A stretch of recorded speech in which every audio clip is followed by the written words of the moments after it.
Have you ever done anything in your life that was really foolish? Welcome to this Trinity Sunday 2024. So tomorrow, you can start taking down all those decorations that you put up for this special time of the church year. I know probably your children have been counting down the days in joyful anticipation of this day. I can hear them now. Mommy, how many more days is it until Trinity Sunday gets here? It's an exciting time to be sure, and I hope that all of you got just what you wanted for Trinity Sunday. You know, it's kind of sad, but this is the last day we'll sing all those Trinity carols that we've been singing over the last couple of weeks. I know that many of you might even be asking yourselves, why can't we keep the Trinity spirit all year round? What's that, you say? You didn't give or get any Trinity presents this year? You didn't decorate up your home? You didn't even know that it was Trinity Sunday until you came to the church service today? Yeah, we do. Do not eat the forbidden fruit, God told them. Why not? They both asked in unison. Because I'm your father and I said so. Wondering why he hadn't stopped making creation after he made the elephants. A few minutes later, though, God saw his children and they were taking an apple break. Didn't I tell you not to eat that forbidden fruit? Uh-huh, said Adam. Then why did you? The serpent made me do it, said Eve. She started it, Adam said. Did not, did to, did not, did to, did not, did to. Having had it with the two of them, God's punishment was this, that Adam and Eve would have children of their own. Because I had one of those kind of dreams recently that I'd like to share with you. I dreamed that I had died and gone to heaven. And just as promised, there was good old St. Peter there to greet me. He was gracious enough to start to show me around, and during the tour, he took me into this one room that was filled with clocks. I mean, there were clocks everywhere. I've never seen so many clocks in my life. And I was wondering, if this is eternity, what do you need a clock for?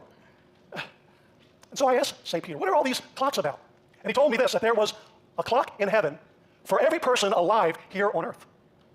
And every time a person here on earth sinned or did something they weren't supposed to do, their clock moved forward 1 hour. So I started to make my way through all those clocks, and guess what? I found the section of clocks of all of us here at HIS. And every once in a while, I would see one of those clocks zoop, move around 1 hour. And I would say, Miss Dale, you better watch yourself. They're keeping an eye up here on you. But then as I was walking and looking, there was one person's clock I couldn't find. I mean, I looked everywhere, but I couldn't find it. And so I went to St. Peter. I said, St. Peter, would you happen to have Bob Jago's clock up here anywhere? And he said, Bob Jago?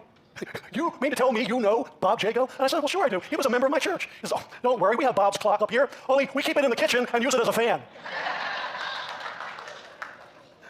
I guess we need to hide Bob's clock. Their baseball team, the Baltimore Orioles or the New York Yankees? Yeah, I hear a little bit of this and that there too. I can just hear imagine the bishop shaking her head now saying, there you go again, Mooney, causing trouble.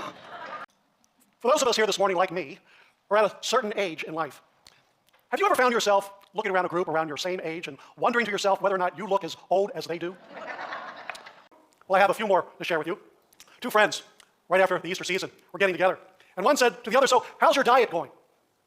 And she responded, not too good. Today I had eggs for breakfast. Her friend asked, scrambled? No, Cadbury. A captain noticed a light in the distance on a collision course with his ship. So he turned on his signal lamp and he sent the following message, change your course 10 degrees west. A light signaled back to him, change your course 10 degrees east. Now, the captain was getting a little annoyed, and he signaled, I am a U.S. Navy captain. You must change your course, sir. Well, the light signaled back, and I'm a seaman first class. You must change your course, sir. Now the captain was really getting mad. And he signaled, I'm an aircraft carrier. I'm not changing my course. The light signaled back this final message, and I'm a lighthouse. It's your call. Finally, the other day, some of you might have had this experience. I got into my car, turned it on. Sure enough, a light came on telling me that one of my tires was low on air. So I took it to one of the nearby gas stations and filled it up back to its proper inflation rate, and it was $1.25 to put air into my tires. $1.25, unbelievable. But I guess that's the cost of inflation for you. You should have seen that coming. There's a story about a 5-year-old boy named Brian who had an important verse to say in the annual Easter program that his church was putting on. His line was simply this, he is not here, he is risen. Unfortunately, for the life of him, Brian could not remember his lines. So on the day of the play, the director had to quietly turn to Brian and tell him what it was he was supposed to say. But something must have gotten lost in the translation. When Brian's turn came up, he confidently went up, grabbed the microphone, and instead of saying, he is not here, he is risen, he said, he is not here, he's in prison.